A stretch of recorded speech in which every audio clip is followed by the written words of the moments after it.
Hello friends, good evening. स्वागत है आप सबका शिव कृपा क्लासेज पर। मैं महेश कुमार वर्मा आप सबका स्वागत करता हूं। दोस्तों, ये वीडियो हमारा एसएससी जीडी 2022 का टेस्ट सीरीज नंबर 23 है, जिसमें हम लोग अर्थव्यवस्था के महत्वपूर्ण जीके व जीएस के प्रश्नों को कवर करेंगे और देखेंगे कि यहाँ से हमारे कितने क्वेश्चन सही हो रहे हैं। दोस्तों, ये सारे टेस्ट सीरीज हमारे आपके एसएससी जीडी टीयर 1 एग्जाम के संभावित प्रश्नों पे बनाए जा रहे हैं। तो दोस्तों, आप लोग इन्हें कॉन्सेंट्रेट होकर सॉल्व करें। क्वेश्चंस कम सही होने पर पुनः टेस्ट सीरीज का रिवीजन करें, ताकि होने वाली एसएससी जीडी 2022 की टीयर 1 परीक्षा के लिए आप लोग पूर्ण रूप से प्रिपेयर रहें। तो चलिए दोस्तों, ज़्यादा समय न लेते हुए हम लोग टेस्ट सीरीज नंबर 23 को सॉल्व करना शुरू करते हैं। दोस्तों, हमारा पहला क्वेश्चन है, वेरी वेरी इंपॉर्टेंट क्वेश्चन। भारतीय कृषि का विशिष्ट अभिलक्षण है। हमें बताना है दोस्तों, भारतीय कृषि की विशेषता क्या है या विशिष्ट अभिलक्षण क्या है। ए नंबर विकल्प है अधिक भूमि कम श्रमिक व्यवस्था। बी नंबर है अधिक भूमि अधिक श्रमिक व्यवस्था। सी नंबर स्टेटमेंट है कम भूमि अधिक श्रमिक अर्थव्यवस्था। और डी नंबर है दोस्तों कम भूमि कम श्रमिक व्यवस्था। थोड़ा कॉमन सेंस लगाए दोस्तों, और आप लोग भी इस क्वेश्चन का आंसर निकालने की कोशिश कीजिए। तो हमारा आंसर बनेगा दोस्तों, भारतीय कृषि का विशिष्ट लक्षण है कम भूमि व अधिक श्रमिक अर्थव्यवस्था, यानी विकल्प नंबर सी यहाँ पे हमारा सही आंसर होगा। हम लोग देखते हैं दोस्तों कि भूमि कम ही रहती है, लेकिन अधिक से अधिक लोग भूमि में यानी कृषि कार्यों में संलग्न होते हैं, जिसके कारण दोस्तों उनका प्रति व्यक्ति उत्पादन बहुत ही कम होता है। और इसी कारण दोस्तों प्राथमिक सेक्टर हमारा आज भी दोस्तों भारत की अर्थव्यवस्था में सबसे पीछे है। तो दोस्तों हमारा आंसर बनेगा यहाँ पे कम भूमि व अधिक श्रमिक अर्थव्यवस्था। नेक्स्ट देखेंगे क्वेश्चन नंबर 2 को। राजकोषीय नीति का संबंध है। क्वेश्चन नंबर 2 है दोस्तों, राजकोषीय नीति का हम लोगों को संबंध बताना है। ए नंबर विकल्प है अर्थव्यवस्था में मुद्रा पूर्ति से। बी नंबर विकल्प है बैंकिंग व्यवस्था के विनियमन से। सी नंबर विकल्प है आर्थिक विकास के लिए नियोजन से। और डी नंबर विकल्प है सरकार की आय तथा व्यय से। हमें बताना है दोस्तों राजकोषीय नीति का संबंध किससे है। तो यहाँ पे हमारा सही आंसर होगा दोस्तों सरकार की आय तथा व्यय से, यानी राजकोषीय नीति का संबंध है सरकार की आय तथा व्यय से, यानी कितना उसे टैक्स के रूप में राजस्व प्राप्त हुआ और उसका दोस्तों बजट क्या है, इस वर्ष में खर्च कितना किया जाना है। ये आय व व्यय की नीति दोस्तों राजकोषीय नीति कहलाती है। चलिए थोड़ा सा और इसके बारे में बात करेंगे, ताकि क्वेश्चन भी आप लोगों को पूरी तरह से क्लियर हो सके। दोस्तों ध्यान दीजिएगा, राजकोषीय नीति का संबंध सरकार की आय तथा व्यय से है, जो कि हमारा आंसर है। राजकोषीय घाटा कुल राजस्व प्राप्तियां, ध्यान से सुनिएगा दोस्तों, यहीं से राजस्व घाटा की भी जानकारी आप लोगों को मिल जाएगी, पूरा स्टेटमेंट आपका क्लियर हो जाएगा। दोस्तों राजकोषीय घाटा कुल राजस्व प्राप्तियां अनुदानों और गैर ऋण पूंजीगत प्राप्तियों के ऊपर सरकार के कुल व्यय राजस्व तथा पूंजीगत व्यय, जिसके अंतर्गत उधारों में दिए गए शुद्ध ऋणों की राशि भी सम्मिलित है, का दोस्तों विनियमन है। यानी दोस्तों राजस्व घाटा आप किसे कह सकते हैं, मान लीजिए उसे राजस्व टैक्स के रूप में जो भी दोस्तों सरकार द्वारा लगाया जाता है, जितना उसे राजस्व प्राप्त हुआ, लेकिन जो उसका बजट है उस वर्ष का ज़्यादा है, जित प्राप्तियों से ज़्यादा है, तो यानी बजट घाटे में है, इसे दोस्तों राजस्व घाटा कहा जाता है। और आय व्यय का जो विनियमन होता है इसे राजस्व नीति कहा जाता है, यानी राजकोषीय नीति कहा जाता है। नेक्स्ट देखेंगे क्वेश्चन नंबर 3 को। 3 नंबर है दोस्तों प्रच्छन्न बेरोजगारी। क्वेश्चन नंबर 1 से मिलता जुलता क्वेश्चन है दोस्तों। बताना है प्रच्छन्न बेरोजगारी का अर्थ है सामान्यता क्या है या सामान्यता है कि। एक नंबर स्टेटमेंट है बड़ी संख्या में लोग बेरोजगार रहते हैं। बी नंबर है वैकल्पिक रोजगार उपलब्ध नहीं है। सी नंबर है श्रम की सीमांत उत्पादकता शून्य है। और डी नंबर है श्रमिकों की उत्पादकता कम है। हमें बताना दोस्तों प्रच्छन्न बेरोजगारी का अर्थ। तो यहाँ पे हमारा सही आंसर बनेगा दोस्तों श्रम की सीमांत उत्पादकता शून्य है। ये श्रम लिखा हुआ दोस्तों, थोड़ा सा मिस प्रिंट है, ध्यान दीजिएगा, ये श्रम लिखा हुआ है। तो श्रम की जो सीमांत उत्पादकता शून्य होती है उसे प्रच्छन्न बेरोजगारी कहते हैं। यह संरचनात्मक बेरोजगारी भी कहा जाता है। भारत में कैसी बेरोजगारी है, तो भी आपका आंसर आता है विकल्प में संरचनात्मक बेरोजगारी। इसका मतलब भी यही है दोस्तों कि कम से कम भूमि पर अधिक से अधिक श्रमिकों का लगा रहना, जिससे उनकी श्रम की जो सीमांत उत्पादकता होती है वो नगण्य होती है, शून्य के बराबर होती है। चलते हैं अगले क्वेश्चन पे, 4 नंबर क्वेश्चन पे। मेक इन इंडिया आप लोग बार बार सुने होंगे दोस्तों, वेरी वेरी इंपॉर्टेंट क्वेश्चन है। बताना है मेक इन इंडिया कार्यक्रम आरंभ किया गया।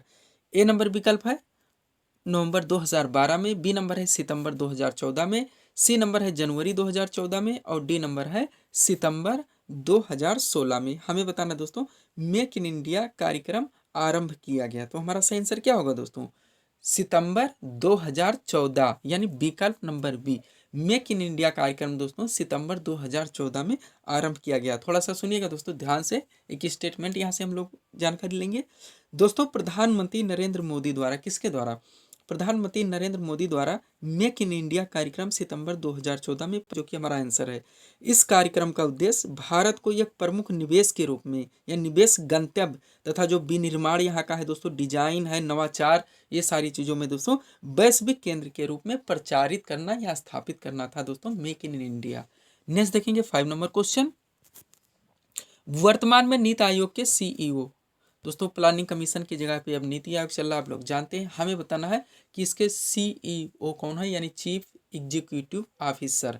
तो हमारा आंसर बनेगा दोस्तों अमिताभ कांत, यानी विकल्प नंबर ये यहाँ पे सही आंसर होगा। वर्तमान में नीति आयोग के सीईओ कौन है? अमिताभ कांत। अगर अध्यक्ष पूछा जाएगा दोस्तों तो प्रधानमंत्री होते हैं, ध्यान दीजिएगा, प्लानिंग कमीशन हो या नीति आयोग हो। नेक्स्ट देखेंगे 6 नंबर क्वेश्चन।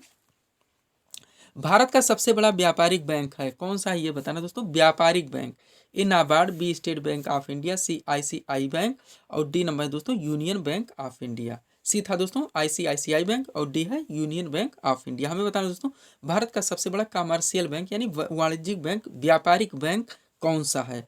तो हमारा सही आंसर होगा दोस्तों यहाँ पे भारत का सबसे बड़ा व्यापारिक बैंक है एसबीआई, यानी स्टेट बैंक ऑफ इंडिया, विकल्प नंबर बी। ये भारत का दोस्तों सबसे बड़ा व्यवसायिक या व्यापारिक बैंक है। थोड़ा और सा इसके बारे में बात करेंगे दोस्तों, ध्यान से सुनिएगा। भारत के बैंकों में स्टेट बैंक ऑफ इंडिया यानी एसबीआई सबसे बड़ा व्यापारिक बैंक है। 1 अप्रैल 2017 से प्रभावी 5 सहयोगी बैंकों और भारतीय महिला बैंक के विलय के पश्चात इसकी वर्तमान में है दोस्तों। इतना चीज इसकी वर्तमान में दोस्तों। अब पैसे की बात की जाए दोस्तों तो 22,000 से अधिक इसकी शाखाएं हैं और दोस्तों इसका निवेश भी बहुत ज़्यादा है, इसकी शाखाएं 22,000 से ज़्यादा है। इसलिए दोस्तों ये भारत का सबसे बड़ा व्यवसायिक यानी व्यापारिक बैंक माना जाता है। कौन? SBI, state bank of India. 7 number question देखेंगे, हवाला क्या है? 7 नंबर क्वेश्चन में दोस्तों हम लोगों को बताना है हवाला क्या है। ए नंबर विकल्प है किसी विषय का पूर्ण विवरण, बी नंबर विकल्प है विदेशी मुद्रा का अवैध कारोबार, सी नंबर विकल्प है कर वचन और डी नंबर विकल्प है शेयरों का अवैध कारोबार। हमें बताना दोस्तों हवाला क्या है। तो हमारा सही आंसर होगा विदेशी मुद्रा का अवैध कारोबार, यानी विकल्प नंबर बी। दोस्तों विदेशी मुद्रा के अवैध कारोबार को हवाला के नाम से जाना जाता है। थोड़ा सा और इस बारे में बात करेंगे, ध्यान से सुनिएगा दोस्तों। हवाला विदेशी मुद्रा का अवैध कारोबार है, जो कि हमारा आंसर बनेगा विकल्प नंबर बी। हवाला के अंतर्गत अनाधिकृत रूप से एक देश से दूसरे देश में विदेशी विनिमय किया जाता है, अर्थात हवाला विदेशी मुद्रा का एक स्थान से दूसरे स्थान पर गैर कानूनी रूप से स्थानांतरण है। नेक्स्ट देखेंगे 8 नंबर क्वेश्चन, भारत की प्रमुख वाणिज्यिक फसलें हैं। क्वेश्चन नंबर 9 में बताना दोस्तों भारत की प्रमुख वाणिज्यिक फसलें कौन कौन सी हैं। ए नंबर विकल्प है गेहूं, चावल, गेहूं और मूंग। सी है दोस्तों बी है कपास, जूट और गन्ना। सी नंबर विकल्प है तंबाकू, दाल और गेहूं और डी नंबर है आलू, चाय और चावल। थोड़ा सा कॉमन सेंस लगाएंगे दोस्तों, बिल्कुल इजी क्वेश्चन है। तो हमारा आंसर बनेगा दोस्तों, चलिए सॉल्व करते हैं।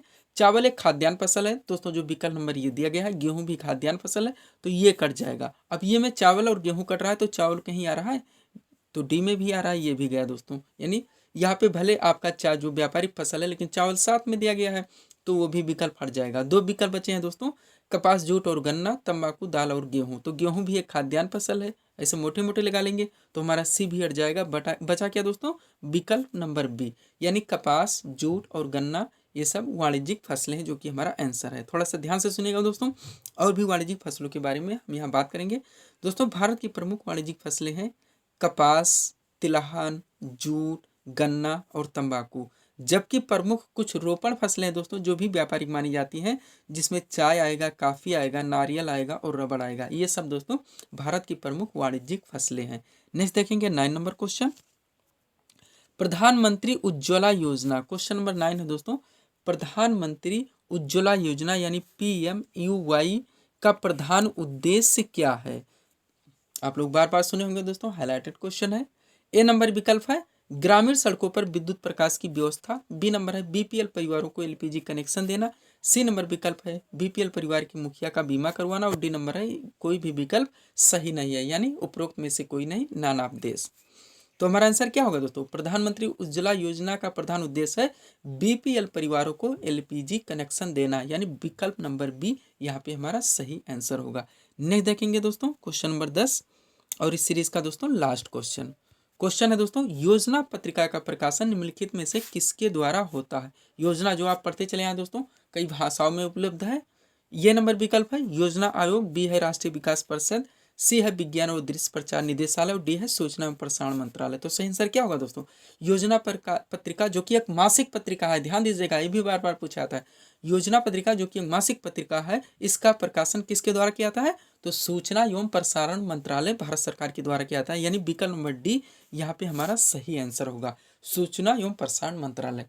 तो ये थे दोस्तों आज के हमारे टेस्ट सीरीज के प्रश्न जिसको हम लोगों ने यहाँ पे सॉल्व किया। उम्मीद है दोस्तों आप सब और देखे होंगे कि यहाँ से आपके कितने क्वेश्चन सही हो रहे हैं। दोस्तों अगर टेस्ट सीरीज से क्वेश्चन आपके कम सही हो रहे हैं तो पुनः इनका रिवीजन जरूर करें, और रिवीजन करना भी जरूरी है दोस्तों, क्योंकि आप लोग जानते हैं कि आप में निगेटिव मार्किंग भी अच्छी खासी है, 0.50 यानी 1/2 की माइनस मार्किंग है, एग्जाम ऑनलाइन होगा, इसलिए दोस्तों हम लोग को कंठस्थ नॉलेज लेना अनिवार्य है। तो इसी तरह के वीडियोस के लिए दोस्तों आप हमारे चैनल शिव कृपा क्लासेस से जुड़ें और चैनल को सब्सक्राइब करें ताकि हमारे द्वारा दिए जाने वाले सभी वीडियोस आप क्रम से सबसे पहले देख सकें। तो मिलते हैं दोस्तों अपने अगले टेस्ट सीरीज के साथ। Thanks for watching.